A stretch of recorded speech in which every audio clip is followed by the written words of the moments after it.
Hi everyone, welcome back to my channel. I'm Robin, or Hobbit's Reading List, and today we are going to figure out what I will be reading in July. And I don't really have a theme or anything. Honestly, my only theme is to pick books that I'm like really excited about because I'm behind on my reading goal again. So the more like books I have that I'm excited about, the better. That's really it. That's the only real goal.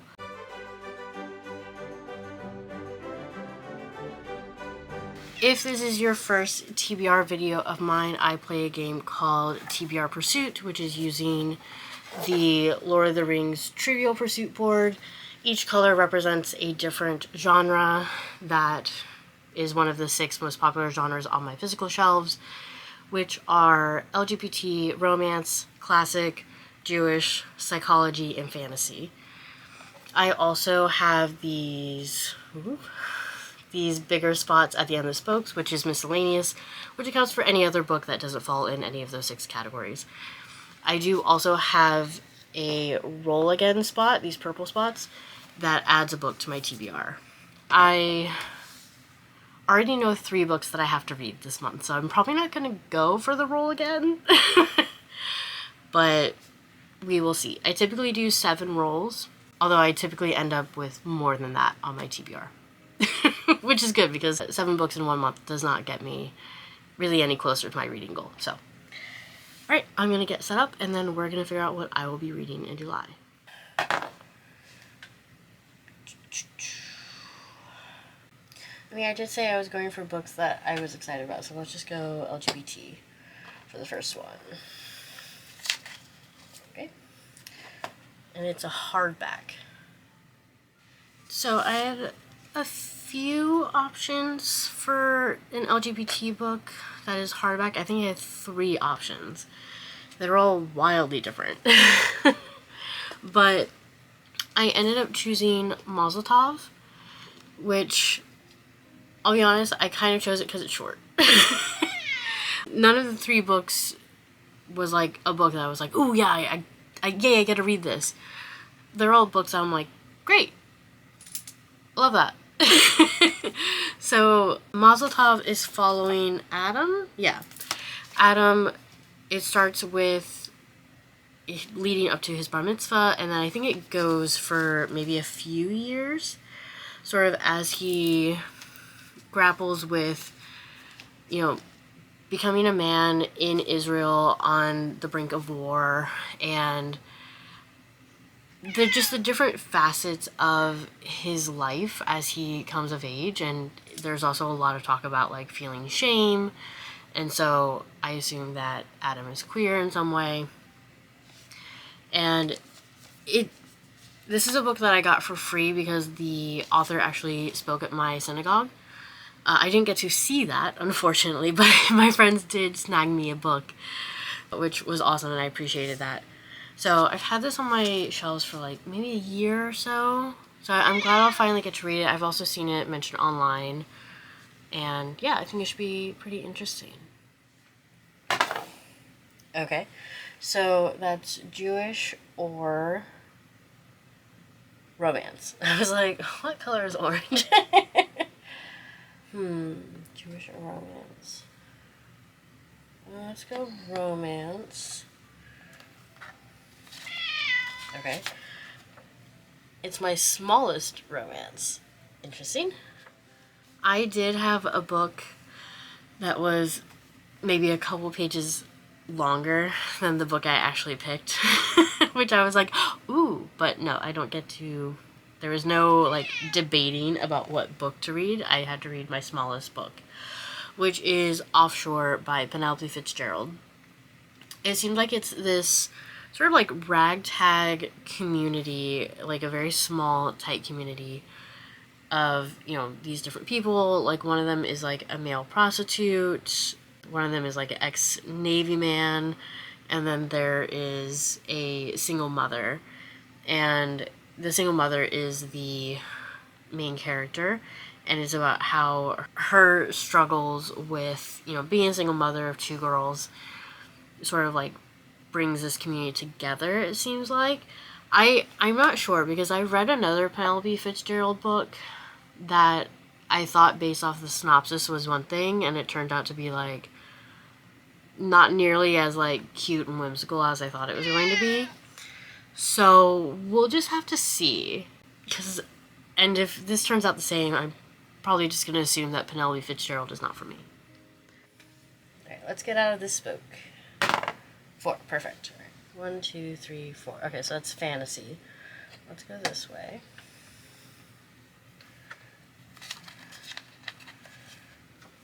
Okay, it's a fantasy written by a BIPOC author.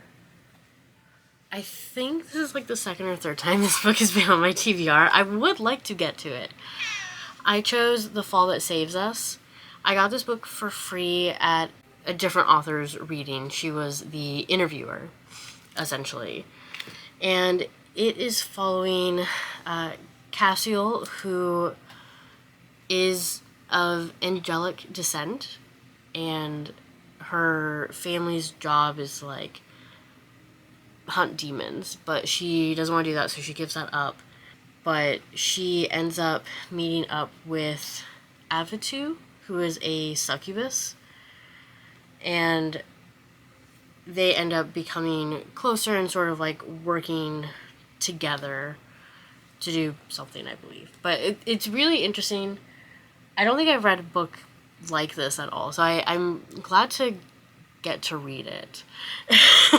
I'm just, yeah, it's just so interesting. So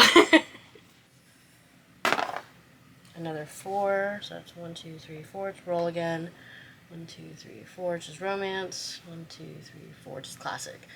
I do have a classic that I need to read. I don't know if it will necessarily fit into whatever prompt I get, but I guess I have to try. This so rarely works for me, though. Yep, that didn't work. A classic written by a BIPOC author. Awesome. Which is awesome, but does not fit the prompt, or fit the book that I need. I chose A Raisin in the Sun. This has been on my TBR several times, and I want to read it. I really do. It was also referenced in a book I recently finished, and so it sort of was like top of mind. And so when I was looking through my classic books that were written by a BIPOC author, I'm like, I should just finally get around to this. So yeah, I'll be very interested, and I seem to have a theme of like fairly short books so far. 6, so 1, 2, 3, 4, 5, 6. So it's gonna be fantasy or roll again, or 1, 2, 3, 4, 5, 6, which is romance. 1, 2, 3, 4, 5, 6, which is romance. What did I say? Romance or fantasy? Yeah. Let's go romance again.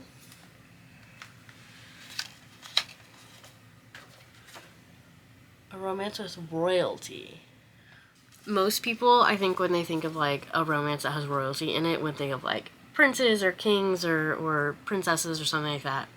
I don't have any of those, but I do have a decent amount of books that feature royal aristocrats. No, aristocrats.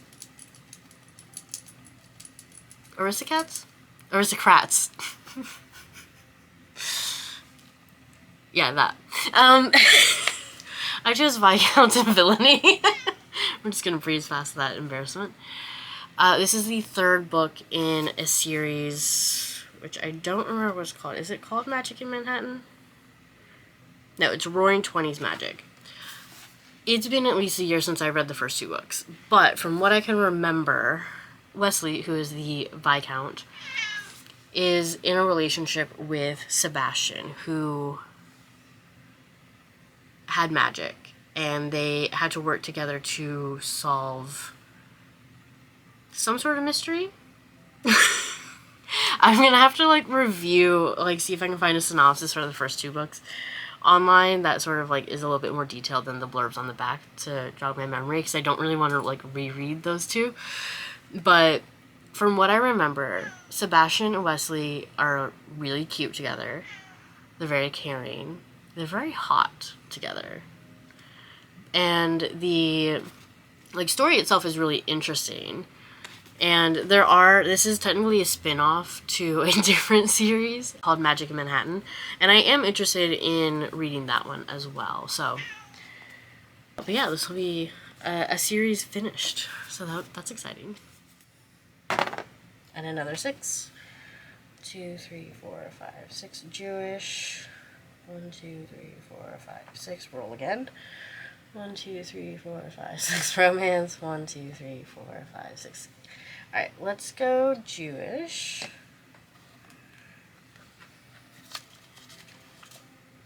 It's my highest rated Jewish book. Unfortunately, Storygraph doesn't have a good way to... Well, actually, I don't think it has a way for me to create separate lists. I'll have to look into that, because I know on Goodreads you can create like specialized shelves or whatever, and I do have a Jewish shelf on there, but I just never update it until I have a prompt that necessitates it, and I didn't want to do that today. So I had to like look through my shelves of what books I hadn't read and then go to them on Storygraph and compare the ratings. And it was a whole hassle. So I'll have to figure out a better system for that. But Heart of a Stranger. This has, I believe, a 4.56 on Storygraph, which is not surprising because I have actually seen Rabbi Buchdahl. Buchdahl? I believe that's how you pronounce it.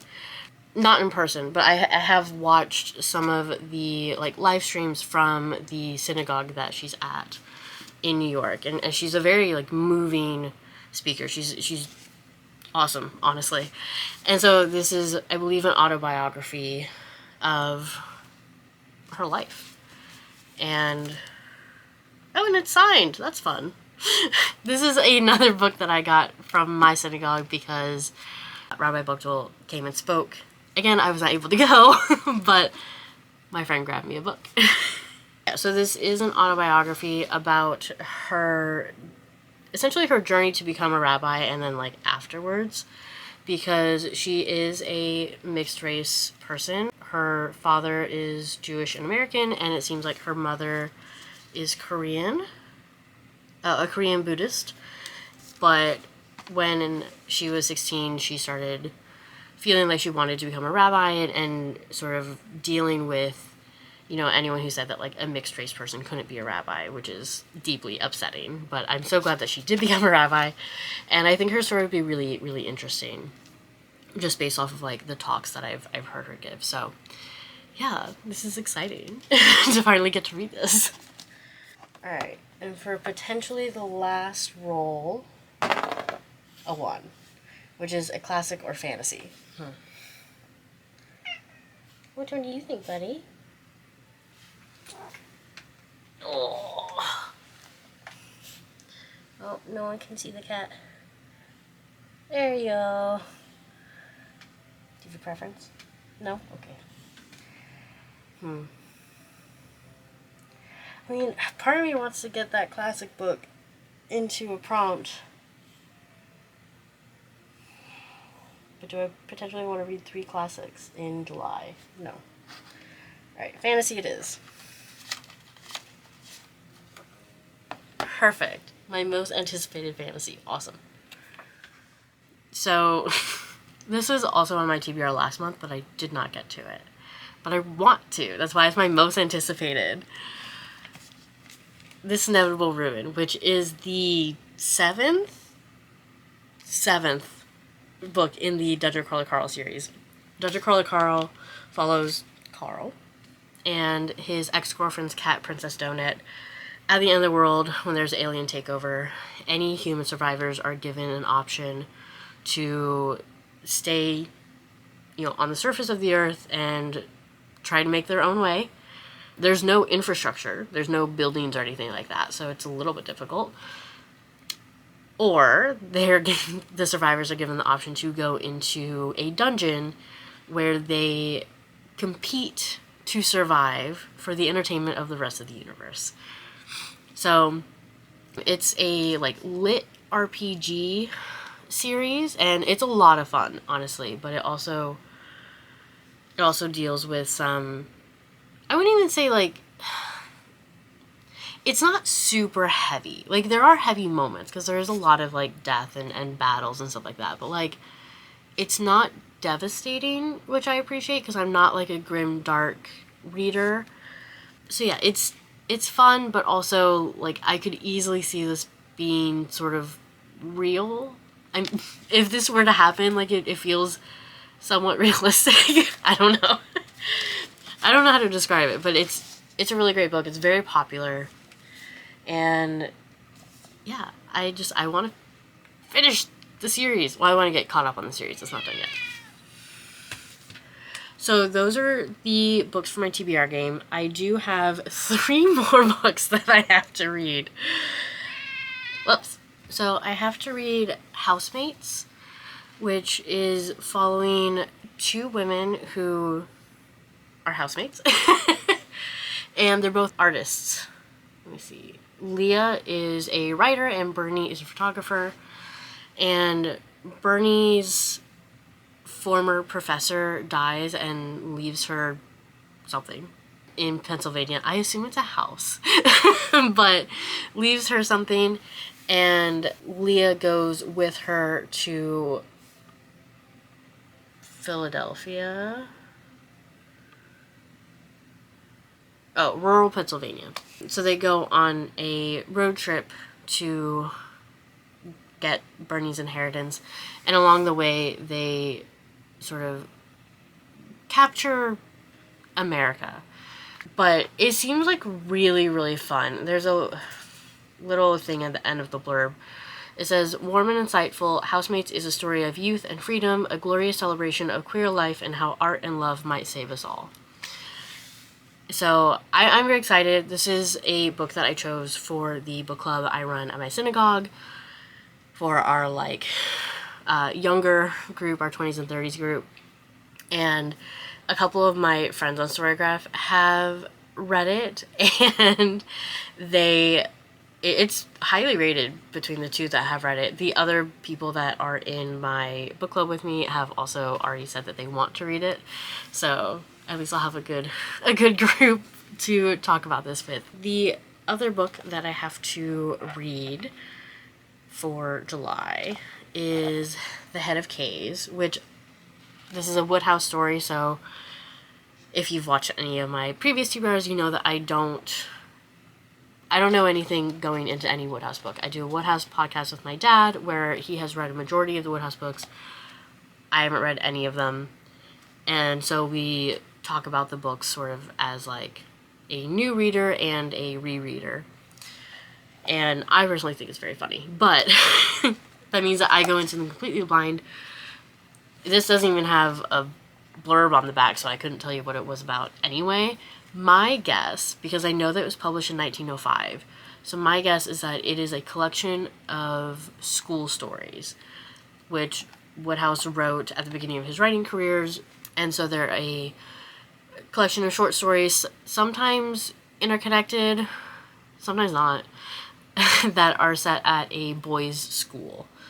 Typically they have a lot to do with cricket, which is not my favorite, just because it's very confusing to read about when you have no other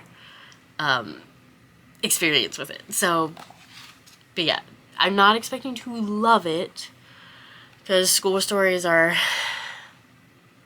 a little rough, because they're, like, his first published works.